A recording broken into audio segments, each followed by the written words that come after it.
Okay. Hold on, is my hair okay? There we go. Sorry, I interrupted you. Keep You know, going.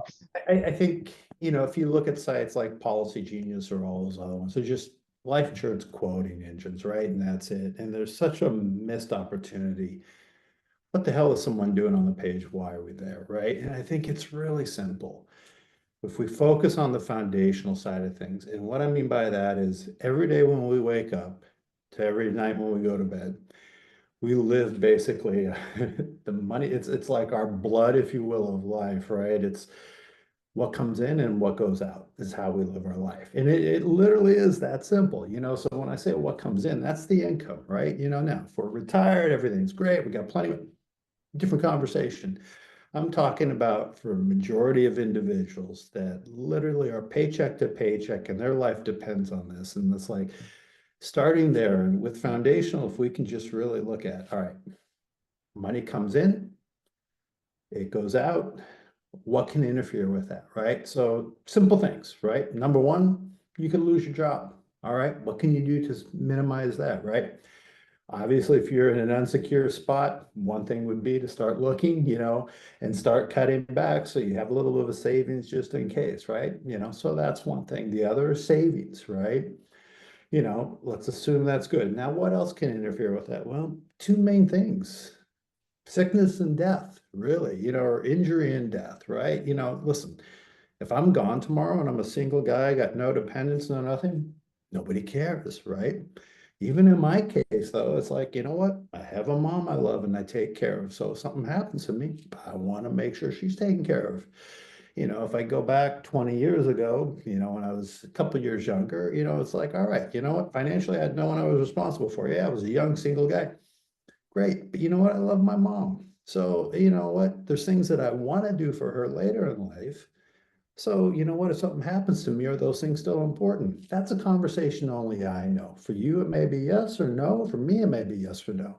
But it's asking those questions, right? And so putting together the right financial foundation that says, all right, no matter what, the things that I want to have happen, no matter what happens to me, right? And so, again, if I potentially lose my job, there's things we can do there or not, right? Setting up a savings account to make sure in case that happens as well. And then it's if I become injured or if I die, right? So all we want to do is how do I replace myself financially if I'm unable to go to work tomorrow because of injury or accident, right? Or illness, I mean. And so that's where disability insurance comes in, right? And that's all it is. It literally replaces you financially if you don't show up to work tomorrow because of injury or illness. It is that simple, right? Now, God forbid something happens and I'm no longer here. All right. Like I said, if I have someone I'm financially responsible for, that's what life insurance does. It replaces you financially, right? In the event that you're not here tomorrow. And that's it, right?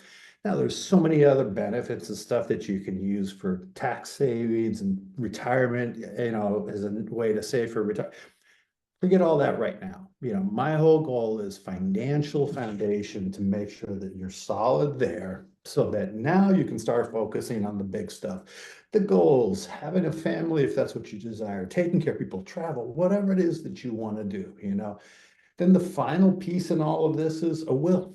I'm a big proponent of that simply because, well, I'm single. Because if you can't make decisions for yourself, who's making decisions for you?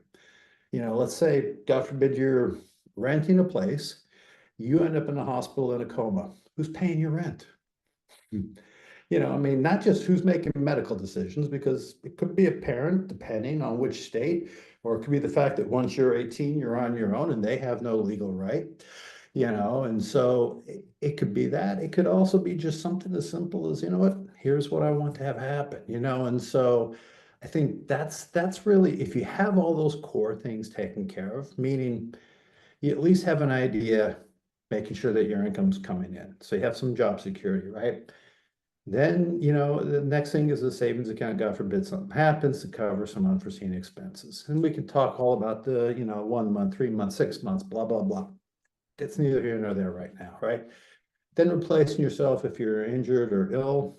and then if you die, right?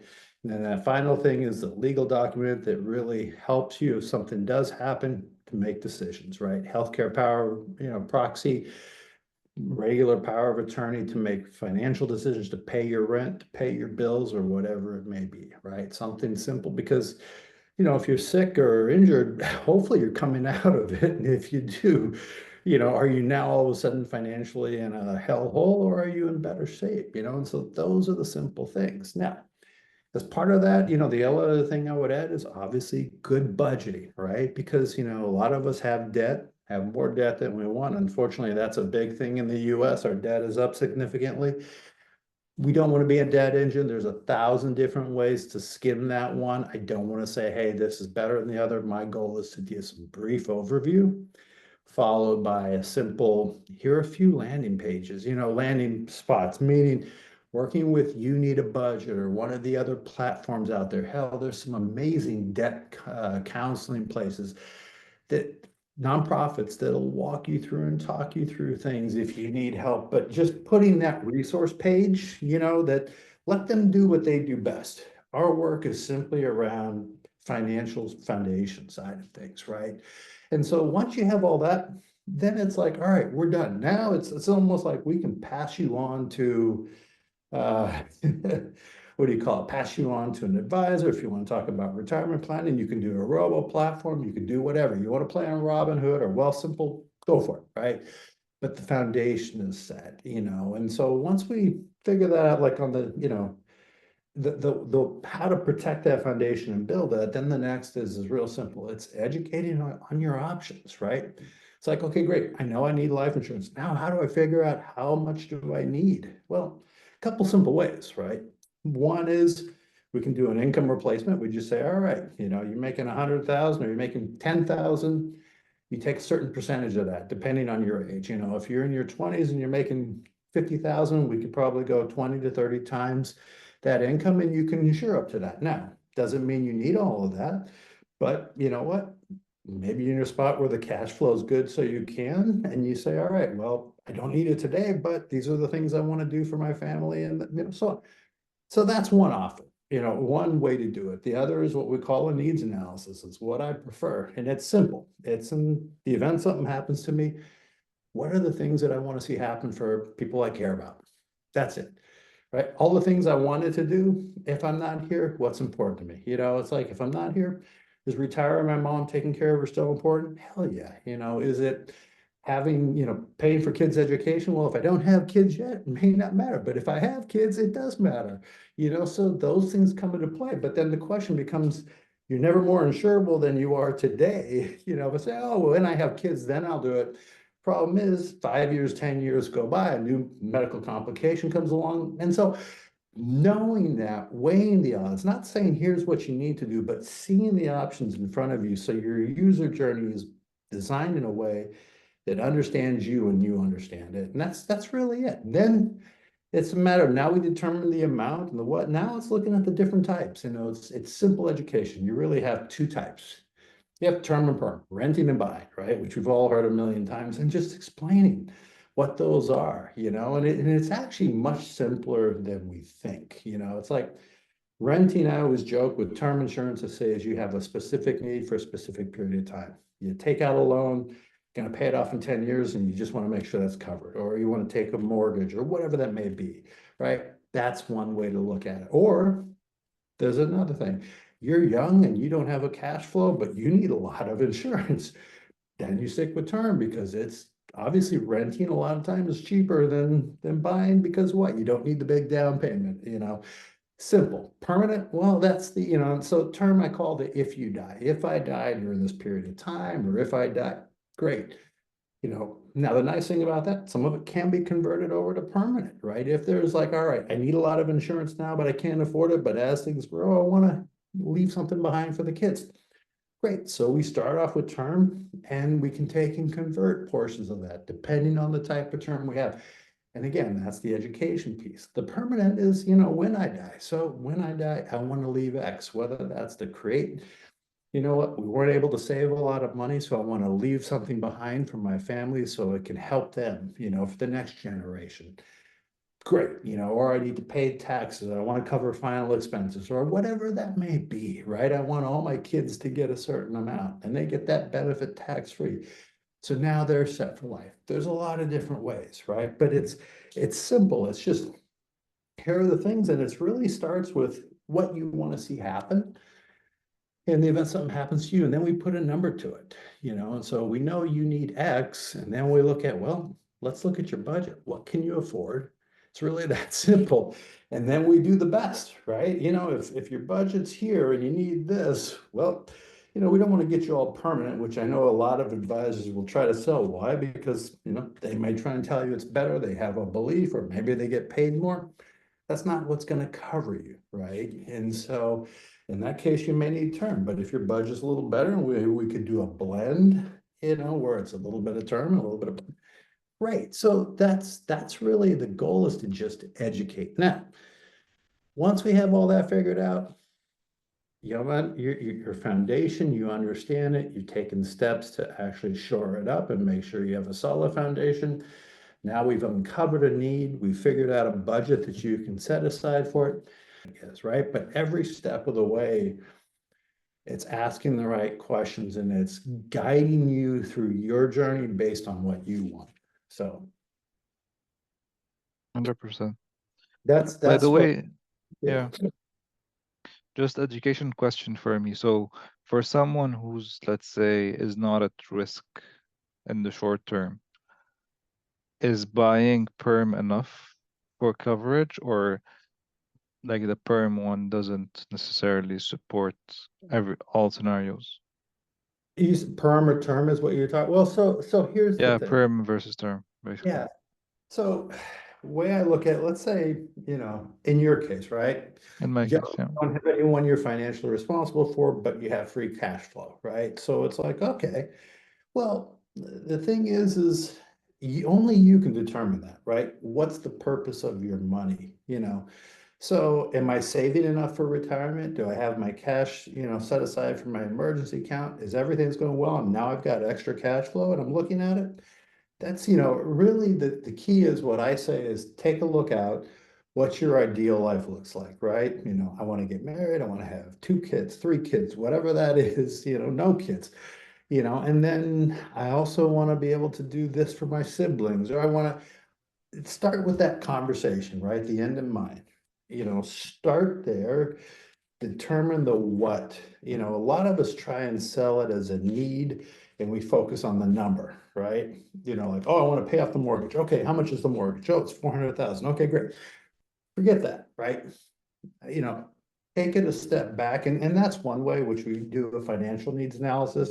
Look at what your debt is, things you want to leave behind, and then look at, all right, for how long do you want to replace your income? I'm not saying that's a bad way, that way works for some, and it's like, if you're a numbers person, absolutely that works for you. It's like, if you're an analytic, that works for you. If you're a driver, you may want to think big picture and look at, all right, what are the things I want to do? Right now I'm a young single guy, but I love my parents. I want to take care of them. Well, you're going to hopefully outlive them. So term could cover that, right? Well, but then when I have a family, I want to make sure I can create wealth for my children that I can leave them. So now this is where perm may come into play. Right now, here's the thing. Is the cash flow there? And that's really what it comes into. And a lot of times what you look at is, I've got X amount in reserve, but it starts with the need. And so most of what I see is it's never an or, it's an and. It's getting some term, cover the amount, always cover the need first. Start with that, right? If you have reserve cash flow, then convert portions of it over to perm. As the cash flow goes up, you can convert more of it, right? And that's really how you do. Now, your case, you could, let's say, well, I can use it, life insurance as an asset class is something we've been using with the high net worth for years, right? Because it gives you a rate of return. That rate of return, is around an average bond rate, right? But the upside is when interest rates rise, bond prices fall. Well, guess what? With insurance, they actually Yep. go up as well, right? And so that's the nice thing. The other piece is life insurance. Now, I'm not so familiar with Canada, but I can speak in the US, is that money that grows in there, you can actually pull it out as a loan tax-free, right? So there's some tax favorable benefits. So a lot of banks put tier one capital into life insurance. It's called bank-owned life insurance or corporate-owned life insurance, bully-coley market, right? Because it's literally, they're just using it as a vehicle to grow the money tax deferred, get a rate of return, and they can borrow that money. What happens is that they take that money out as a loan, they just pay it back in the death benefit, and that's how they do that. So it's really simple, right? But that's really what is done, right? So does that answer your question? A little bit. So from what you're telling me, in what cases does someone, let's say in my scenario, need a term? Well, okay, if something happens to you tomorrow, Yeah, what do you want to see happen? exactly. So if you have to cover your expenses, but then the perm doesn't But you cover that? you don't have to cover your expenses because once you're gone, no one really cares, do they? Yeah. Or if you have to like take care of someone else, for example, Okay, right? that's the question, right? So do you want to take care of someone else? I know you care about your family, right? Yeah, Okay, fair enough. so, okay, But what's so the the difference between term and perm in that case? Like, wouldn't perm give me the same term, benefits? term can do all that and perm can do it. The difference is the initial cash outlay, right? You know, the investment to you out of your pocket in your cash flow is going to be significantly greater for perm than term. Oh, okay. See, you think about it, like it's like buying a house, right? You buy an apartment, right? Let's say to rent the apartment, it's 2,000. To buy it, it's 2,500, but you got to come up with 50,000 down, right? So it's a greater investment, right? Initial. Initial investment, and then the thing is it does cost more, right? Because, rent, hey, but now rent can go up, so can term insurance. If you buy a 10-year, it's good for that 10-year. After that 10-year, you have to go get insurability. Renew. Yep, Yeah. exactly. So there's all those factors to deal with, right? And So if so, someone can afford it, technically they can go for perm directly and just yeah, forget about it. what I would suggest is to do both, right? Is to really and a lot of times is to, let's say take out a 20-year term and look at what you can afford easily, and just keep that there. And then start converting portions of that into perm because now you're using it as another savings vehicle, and now you're going from the if I die to when I die, here's what I want to leave behind. And that's really the case is how I suggest this. Just start with it. And again, there is no right or wrong. Does that make sense? I think that's Yep. something that we look at things one's better than the other and so on. I'm like, no, no, no, no. I don't subscribe to that because I don't think that's fair because each person is going to have a different need, different this. So we really want to see what's going to be best for them. Hmm. Fair And enough. so that's how I look at things. Cool. Very But interesting.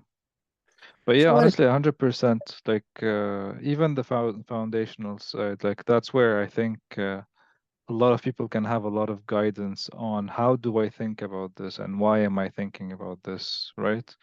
I think a lot of people lack this education in yeah, general on how do I, like what's important for me or how do I think about managing my peace of mind in general.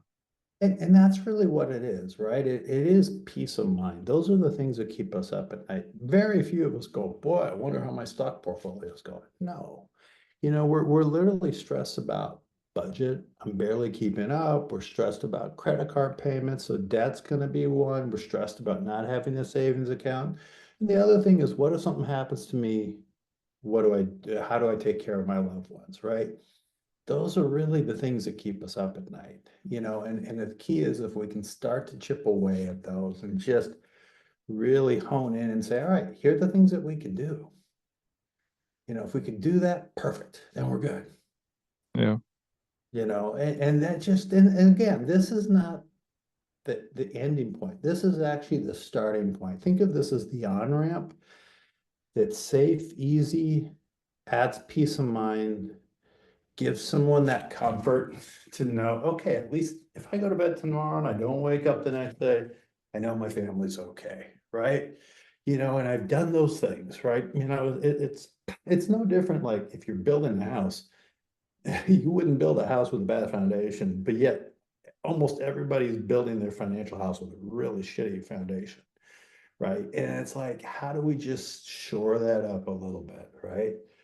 That's really it, and it's simple because it will come back in the long run. It makes having those later conversations around investments and all that other stuff much better.